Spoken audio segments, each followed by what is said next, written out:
Welcome to Whisper of the Dark. Tonight we'll be taking a deep dive into a narrative excerpt Okay. called The Last Room on the Left. Sounds spooky. It is. We're not just going to read it, though. We're going to, pick it apart, Yeah. see what makes it pick. Why is it so effective? Absolute. Why is it so unsettling? So, the story features a weary traveler, Okay. a very desolate motel, Classic. and of course, a room with a secret. Gotta have that. So we'll be looking at the key events, the atmosphere, how it's created, Yeah. and the questions that it leaves us with. I like it. Let's get into it. So the story starts with Travis Morgan. Okay. He's on this 9-hour drive. Oof, that's a long one. I know, right? Just chugging caffeine Yeah. to try to stay awake. I've been there. Anyone listening has probably been there just Yeah. to make it through. And then, bam, What happens? his GPS dies. And then his phone dies too. So he's got no way to They're navigate, really stranded. and he's exhausted. Super vulnerable. That's scary. Not a good situation. And then he sees it. What? The Maple Hollow Motel. Just the name already. I know, right? Doesn't sound too good. It does not. So he pulls up and he sees this flickering neon sign, Oh, yeah. and it's right next to a pine forest. Isolated. Totally. And the way the shadows are described, Yeah. How's that? it says broken shadows. Interesting. Reality itself is fractured. Adds to the creepiness. For sure. So he goes into the lobby, Yeah. and it's dusty and yellowed. Oh, that's a bad sign. Like time has stopped. And the owner is creepy. In what way?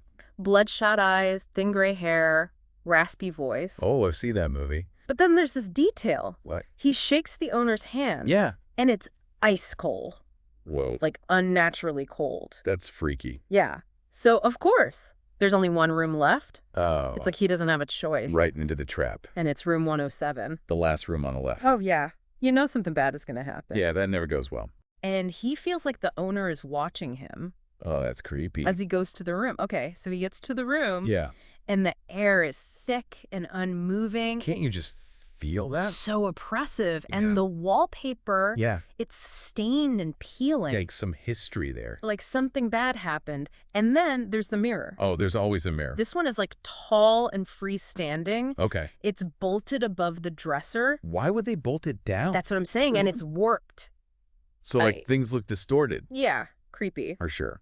And he tries to watch TV, but there's no signal. Oh, so he can't even distract himself. Totally isolated. And then he hears these knocks. On the door. Yeah, just soft knocking. That's how they always start. But when he checks the hallway, there's no one there. Classic. So creepy. But then he sees that the door to room 106 is Yeah. cracked open a little bit. Oh. And he hears a whisper. From inside. Yeah, it says, "Don't sleep in the mirror's reach." Whoa, what does that even mean? That's what he's thinking too. But it's definitely a warning. About the mirror. Yeah. So Travis is looking in the mirror, Yeah. trying to figure out what this warning means. And he notices that his reflection is smiling. Okay. But is he smiling? No, he's not smiling at all. That's creepy. But the reflection's smile just keeps getting wider. Like unnaturally wide. Yeah, super creepy. That's so unsettling. And the eyes, the pupils are dilating, like huge black holes. That's terrifying. I know, right? And then the reflection, it tilts its head. Like on its own. Yeah, like it's alive. This is getting really bad. It is. And then the reflection steps out of the mirror. No way. Yeah, right into the room. That's like impossible. I know. Travis is paralyzed with fear. Yeah, I can't even imagine. She can't even scream. And then the lights start flickering. Oh, it's never good. And then everything goes dark. When he wakes up, it's morning. And the room is empty. Like, what do you mean empty? Like nothing is out of place. No sign of a struggle or anything. So what happened to him? We don't know. But there's a message carved into the mirror now. What does it say? One leaves. One stays. That's cryptic. Yeah, what does it mean? It sounds like Travis left. Yeah, But what stayed? the reflection. Something else. That's terrifying. And the motel owner, What about him? he closes room 107, Okay. but he doesn't remove the mirror. Why not? It's like he knows something. Or he's afraid to do anything. Maybe. And late at night, people still hear knocking coming from that room. From the last room on the left. Like, whatever happened, it's not over.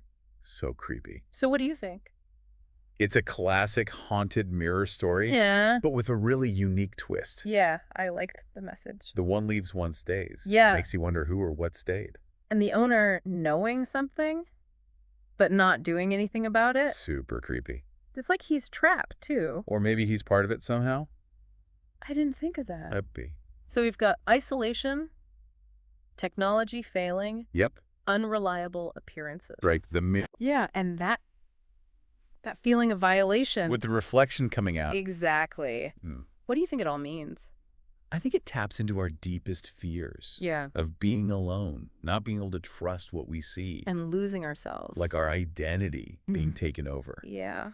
Super unsettling. It really makes you think. What if the reflections we see aren't always just reflections? What if there's something else looking back? Makes you look at mirrors a little differently.